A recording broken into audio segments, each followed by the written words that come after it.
오늘은 성령 강림 후 마지막 주일이면서 왕국주일입니다. 왕국주일은 그리스도의 다스리심을 기념하는 주일이죠. 성령 강림절의 마지막 주일이고 동시에 교회의 1년, 교회력의 마지막 주일입니다. 그리스도의 통치를 축하하고 그리스도의 다시 오심을 기대하고 기념하는 주일이 바로 왕국주일입니다. 오늘은 마태복음 25장 31절에서 46절 말씀으로 함께 은혜 나누겠습니다.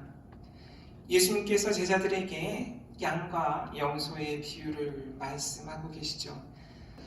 시편 110편 1절 그리고 다니엘 7장 13절을 연상시키는 오늘 말씀, 인자가 영광의 보좌에 앉은 장면은 친히 그 보좌에서 오른편과 왼편에 양과 염소를 나누듯이 모든 사람들을 영생과 영벌로 영원히 구별하실 것을 예고하십니다. 여기에서 그 구별의 기준은 이 땅에 사는 동안 만나는 여러 이들과의 관계를 통해 드러나게 되는 삶의 태도와 방식에 있음을 밝히고 계시죠. 결국 그 관계를 통해 일어나는 사건들이 다름 아닌 예수님과의 관계를 보여주는 바로미터라는 것입니다. 이 말씀을 듣는 사람들로 하여금 삶의 구석구석까지도 온전한 예배와 신앙의 장이 그들 삶 속에 이루어지도록 예수님께서 요청하고 계시는 말씀이죠. 오늘 말씀을 찬양의 시로 잘 표현한 곡이 있습니다. 오늘 말씀의 제목이기도 한 지극히 작은 자 하나에게 라는 찬양입니다. 가난한 영혼이라는 제목으로도 알려져 있고요. 이 찬양은 제가 고등학교 때 처음 접했어요. 그러니까 거의 27, 8년 전에 이 찬양을 처음 들었고 그때부터 좋아했던 찬양입니다. 이 찬양하고 아무것도 두려워 말라 라는 그 찬양을 부르신 분이 동일한 분이세요. 현석주라는 분이신데 제가 대전에서 고등학교를 다녔는데 그 대전 모교회하고 정말 가까운 교회에서 이분이 신앙생활을 하셨거든요. 그리고 현석주, 이주석, 석주, 주석 제 이름을 헷갈려 하시는 분들 중에 가끔 저보고 석주라고 부르시는 분이 계세요. 그래서인지 더 친숙한 느낌이 있습니다. 오늘 용기를 내서 한번 이 찬양을 불러보려고 합니다. 가난한 영혼, 억눌린 영혼, 지극히 작은 영혼까지 주의 사랑을 베풀리라. 아름다운 그 사랑이 연약한 영혼, 절망한 영혼, 지극히 작은 영혼까지 주의 사랑을 전하리라. 아름다운 그 사랑을 그들 모두 우리 사랑 원하고 있네. 내 작은 사랑까지도 주님 사랑 베풀 때 주님 기뻐하시네. 우리를 축복하시네.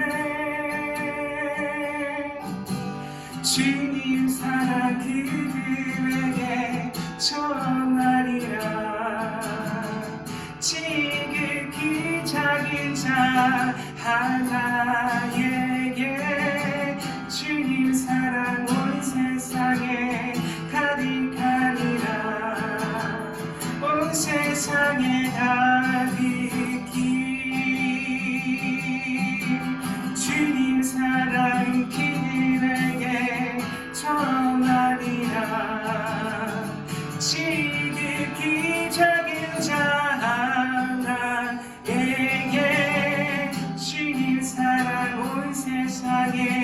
가니 가니라 온 세상에 가니 온 세상에 가니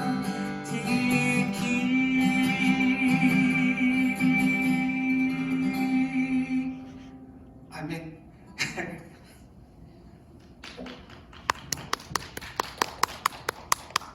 이렇게 창피함을 무릅써야지 기타 실력이 조금이라도 늘겠죠. 이 찬양이 오늘 말씀을 잘 표현하고 있죠. 예수님께서 오늘 예배의 자리뿐만 아니라 우리의 일상의 자리에도 친히 찾아오시고 우리를 만나 주신다는 은혜의 말씀이 바로 오늘의 말씀입니다. 그래서 이 찬양을 듣고 고백하는 것처럼 우리가 스스로에게 묻게 되죠. 나는 내가 만나는 사람들의 삶 속에서 주님의 목소리를 발견하고 그들의 필요를 채우고 있는가?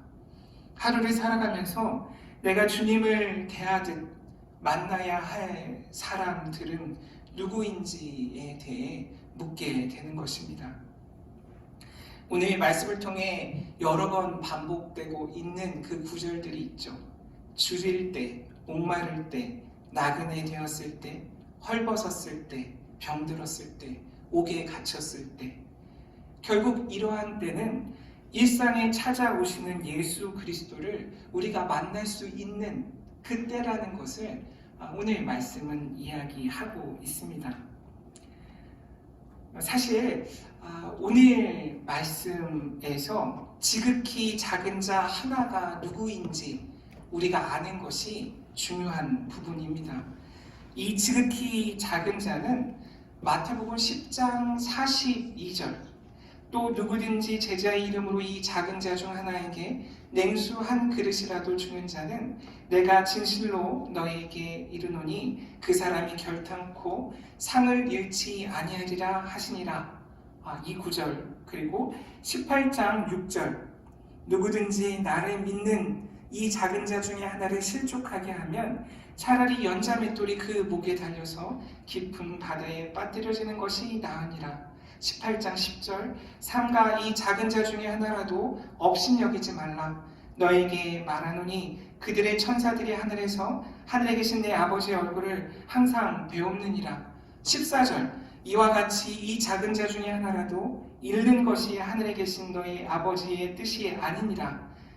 이런 마태복음 10장이나 18절 등의 말씀을 비추어 보면 이 작은 자가 교회나 그리스도인과 제자들과 관련된 용어인 것을 우리가 알 수 있습니다.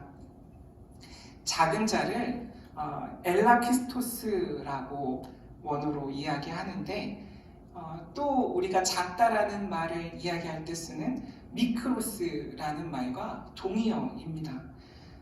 오늘 말씀 40절에 내 형제 중에 지극히 작은 자 하나 그 구절은 방금 읽은 마태복음 10장 그리고 18장의 작은 자들의 하나와 동일한 의미입니다.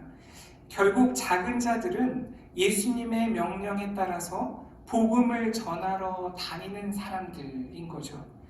누구든지 이런 복음을 전하는 사람들, 즉 제자들을 영접하는 자마다 예수님을 영접하는 것이라고 읽었던 마태복음 10장 40절에서 말하고 있는 것이고 이들에게 냉수 한 그릇을 주는 자마다 보상을 받게 된다고 10장 42절에서 말하고 있는 것이죠. 18장도 마찬가지예요.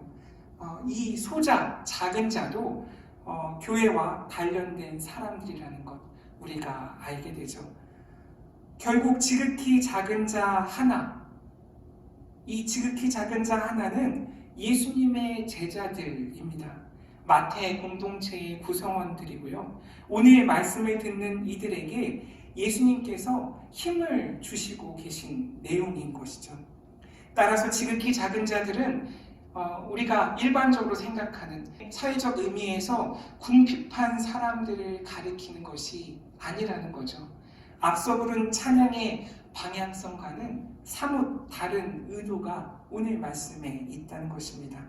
마치 주님의 제자인 내가 줄이거나 목마르거나 나그네 되거나 헐벗었거나 병들었거나 옥에 갇혔을 때 나를 대하는 사람들에 대한 이야기인 거죠. 근데 우리가 흔히 오늘 말씀을 읽고 내가 주님의 제자인 내가 이렇게 줄이거나 목마르거나 나그네 되거나 헐벗거나 병든 그리고 옥에 갇힌 누군가에게 내가 어떻게 대했는가, 누군가에게 어떤 일을 했는가에 따라서 마치 내가 양도 되고 염소도 된다라고 가끔 오늘 말씀을 다르게 읽고 있지 않나라는 생각을 해보게 됩니다. 지극히 작은 자가 다른 사람이 아니라 예수님의 제자인 바로 나라고 고백하는 순간 오늘 말씀이 앞서 부른 찬양과 또 다른 의미로 나에게 다가오는 것을 우리가 깨달을 수 있습니다. 다시 오실 예수 그리스도를 기다리며 세상에서 하나님 나라 복음을 전하는 과정에서 겪는 곤란에 그런 어려움에 노출된 사람들, 특히 1세기나 그 이후의 초대교회 상황에서 예수님을 따르던 사람들, 제자들이 맞닥뜨려야 했던 현실을 오늘 말씀은 미리 이야기하고 있는 것이죠. 세상에서 땅에서 어려운 처지에 놓이지만 예수 그리스도 때문에 다시 너희는 높아질 것이고 하나님 나라를 살아가게 된다는 그 말씀을 오늘 예수께서 하고 계신 것입니다. 지극히 작은 자가 예수의 제자라는 것은 32절에 모든 민족이 인자 앞에 모여 있다는 것을 통해서도 우리가 다시 확인할 수 있죠. 민족, 에트노스라고 합니다. 에트노스라는 이 말은 원래 유대인들에게는 이스라엘 민족을 제외한 다른 모든 민족, 즉 이방 민족을 뜻하는 말로 쓰였습니다. 그렇기 때문에 이들이 지극히 작은 자 하나에게 어떻게 대했는가에 대한 말씀을 하고 있는 것이죠. 제자들과 신앙 공동체, 교회를 위한 힘을 주시고 그들이 앞으로 펼쳐질 세상에서 어떻게 살아야 하는지에 대한 그런 미리 보기와 같은 비유가 오늘 말씀입니다. 이 말씀을 듣는 이들에게 힘을 북돋아 주시는 말씀입니다. 그럼에도 지금을 살아가는 우리의 삶에 이 말씀을 적용한다고 할 때 내가 지극히 작은 자 하나라고 고백하는 것이 내포하고 있는 제자로서의 삶이 분명히 있다고 생각을 합니다. 그것은 임마누엘 신앙이에요. 마태복음 시작 1장 23절 그의 이름은 임마누엘이라 하리라 하셨으니 이를 번역한 즉 하나님이 우리와 함께 계시다 함이라. 그리고 마태복음 28장 마지막 부분이죠. 18절 예수께서 나와 말씀하여 이르시되 하늘과 땅의 모든 권세를 내게 주셨으니 19절 그러므로 너희는 가서 모든 민족을 제자로 삼아 아버지와 아들과 성령의 이름으로 세례를 베풀고 20절 내가 너희에게 분부한 모든 것을 가르쳐 지키게 하라. 볼지어다 내가 세상 끝날까지 너희와 항상 함께 있으리라 하시니라. 마태복음의 처음과 끝 그 사이를 관통하고 있는 신앙이 바로 임마누엘 신앙입니다. 그래서 오늘 말씀도 이 임마누엘 신앙의 빛을 통해 다시 읽어볼 수 있었습니다. 하나님이 우리와 함께 계십니다. 하나님이 우리와 함께 계십니다. 여기서 이 우리는 지극히 작은 자입니다. 하나님의 자녀입니다. 예수 그리스도의 제자입니다. 복 있는 사람이며 세상의 빛, 세상의 소금입니다. 가만히 생각해 보면 우리는 하나님이 우리와 함께 하신다라는 것보다 하나님이 나와 함께 하신다라고 고백하기를 좋아하는 것 같습니다. 제가 오늘 말씀을 통해 깨달은 것은 하나님이 함께 하시는 우리를 되찾고 회복하는 것이 중요하다는 것입니다. 하나님이 함께 하시는 우리라는 대상에는 나와 너, 당신이 포함되어 있습니다. 즉, 나와 이웃이 포함되어 있습니다. 나와 나그네가 포함되어 있습니다. 나와 타자가 포함되어 있습니다. 더 나아가면 나와 원수도 포함되어 있다고 예수께서는 말씀하십니다. 월터 브루그만이라는 유명한 구약학자가 있어요. 그분이 하나님 이웃 제국이라는 책을 2016년에 쓰셨는데 국내에는 올해 4월에 번역됐거든요. 하나님 이웃 제국, 부제는 하나님의 신실하심과 공동선 창조라는 책이에요. 아마도 이 책이 저자가 풀러 신학교에서 강연한 내용을 기반으로 다시 묶어진 책이라고 제가 알고 있습니다. 마침 이 책에 오늘 말씀 그리고 이 임마누엘 신앙과 연결된 부분이 있어서 소개해 드리고 싶어요. 특히 이 책의 3장 부분이 하나님의 은혜에 대해서 이야기하고 있거든요. 근데 저자는 이 은혜를 뭐라고 정의하냐면 한계를 뛰어넘는 사랑이라고 정의하고 있어요. 특히 225쪽에서 227쪽 내용을 소개해 드리고 싶은데 거기에 이렇게 돼 있어요. 우리는 하나님의 은혜가 담긴 규정을 도식으로 단순하게 제시할 수 있다. 첫 번째 뭐냐면 이웃에게 가까이 나아가라. 두 번째는 나그네에게 가까이 나아가라. 세 번째는 원수에게 가까이 나아가라 라고 되어 있어요. 결국 이게 하나님의 은혜라는 거예요. 한계를 뛰어넘는 사랑이라는 거죠. 그래서 이 저자가 구약학자이기 때문에 당연히 구약의 본문들을 예로 들어요. 레위기 19장 17절에서 18절 이 부분을 통해서 이웃을 사랑하라는 명령, 그것을 받은 사람이 제자라는 거예요. 그리고 레위기 19장 33절, 34절처럼 나그네를 사랑하라는 명령을 받은 사람이 제자라는 거예요.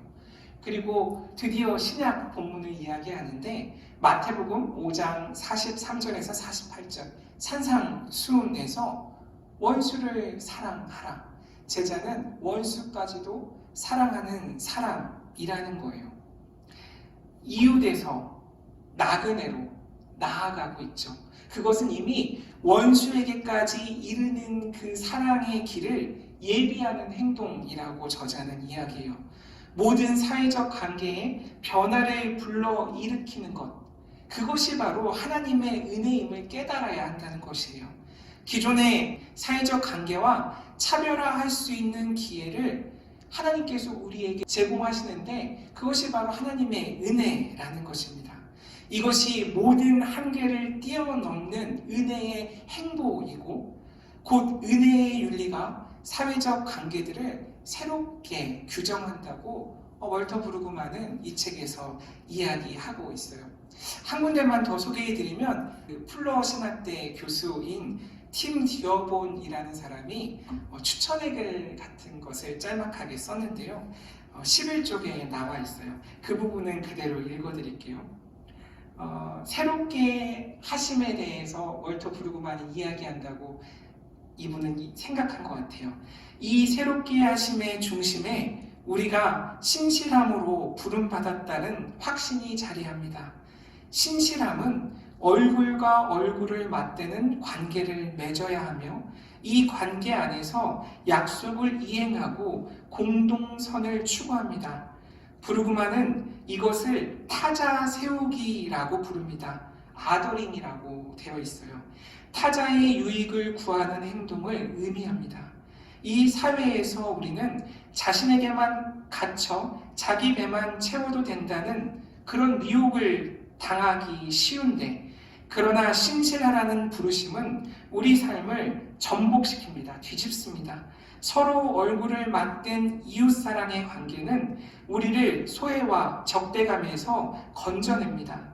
하나님이 베푸시는 신실한 사랑이 우리의 사회적 관계를 송두리째 변화시켜 이웃과 이방인 그리고 원수까지 품게 됩니다. 라고 이분은 이 책에 대해서 그 소감을 밝히고 있더라고요.